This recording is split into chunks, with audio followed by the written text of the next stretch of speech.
Dalam jurnalistik, karya utama yang dihasilkan akan berbentuk tulisan. Contoh karya jurnalistik yang sering ditemui adalah berita. Akan tetapi, jurnalistik tidak melulu tentang berita saja. Banyak produk jurnalistik yang sering dijumpai dalam media massa. Dikutip dari buku pengantar jurnalistik Panduan Awal Penulis dan Jurnalis, edisi revisi oleh Cahyono Widiarmanto, 2017. Jurnalistik adalah kegiatan menyiapkan, mencari, mengumpulkan, mengolah, dan menyajikan berita melalui media kepada halayak luas. Seseorang yang berkecimpung dalam dunia jurnalistik akan disebut sebagai jurnalis. Berbagai karya dari jurnalis tersebut dapat ditemui dengan mudah di media massa yang bermacam-macam bentuknya. Untuk itu, simak penjelasan mengenai contoh karya jurnalistik berikut ini. Yang pertama, berita. Berita atau strike news adalah contoh karya jurnalistik yang di dalamnya melaporkan sebuah peristiwa. Bentuk tulisan yang dihasilkan harus secara singkat, padat, lugas, dan apa adanya. Isi dari berita yang disampaikan ini haruslah sesuai fakta dan tidak boleh ditambah dengan interpretasi. Selain itu, karya jurnalistik ini wajib memuat unsur 5W1H. Yang kedua, feature. Feature news adalah karya jurnalistik yang tulisannya berisi kombinasi antara berita dan opini.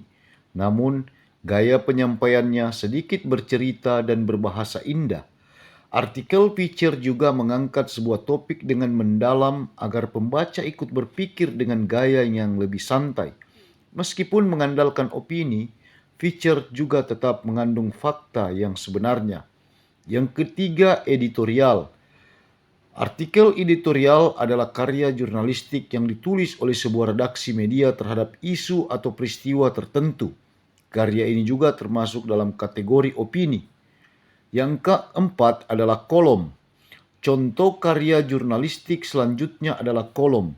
Artikel ini ditulis oleh seorang penulis dengan membahas sebuah topik tertentu, namun gaya dan tulisan yang dihasilkan lebih personal dengan penyampaian opini yang kuat. Yang kelima, esai. Esai adalah karangan penulis yang memuat opininya terhadap subjek tertentu.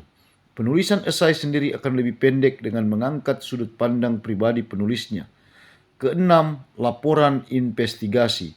Laporan investigasi merupakan bentuk tulisan yang dihasilkan setelah penyelidikan mendalam. Selain itu, sumber dan data yang dikumpulkan juga harus terpercaya. Biasanya, laporan ini akan membahas isu yang sedang hangat maupun hal kontroversial. Contoh karya jurnalistik dapat dijumpai pada media massa yang kini telah berkembang, dapat berupa media cetak seperti koran maupun media online berupa website. Demikian rangkuman karya jurnalistik. Semoga bermanfaat.